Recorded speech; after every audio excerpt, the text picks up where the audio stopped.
नमस्कार मंडळी, मी योगेश देशपांडे आपल्या मराठी हॉरोस्कोप विथ योगेश देशपांडे या चॅनलमध्ये आपल्या सगळ्यांचं सहर्ष स्वागत करीत आहे। या व्हिडिओमध्ये आपण मीन राशीचे फेब्रुवारी 2026चे मासिक राशी भविष्य पाहू। तुम्हाला जर आमचे व्हिडिओ आवडत असतील तर आमच्या व्हिडिओंना लाईक, शेअर आणि सबस्क्राईब नक्की करा।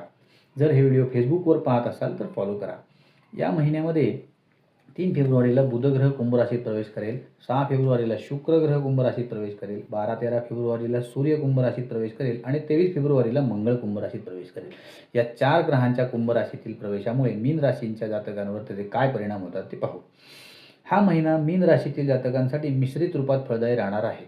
पूर्ण महिना तुमच्या द्वादश भावात राहू आणि शनी तुमच्या विराजमान राहतील। या व्यतिरिक्त केतू 6व्या भावात आणि वक्री अवस्थेत गुरु ग्रह पूर्ण महिना चतुर्थ स्थानात विराजमान असतील। महिन्याच्या सुरुवातीला बुध, शुक्र, सूर्य आणि मंगळ तुमच्या एकादश भावात विराजमान राहतील। 3 तारखेला बुध आणि 6 तारखेला शुक्र द्वादश भावात येतील आणि राहू सोबत युती करतील। त्याच्या पश्चात 13 तारखेला सूर्य आणि 23 तारखेला मंगळही तिथेच येतील।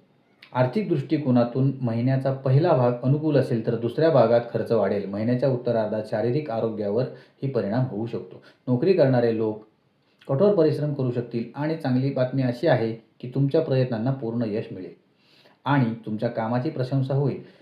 व्यावसायिकांनी मात्र दीर्घकालीन योजना लक्षात घेऊन त्याच्यावर काम करण्यावर लक्ष केंद्रित करावं, यामुळे त्यांची स्थिती मजबूत होईल।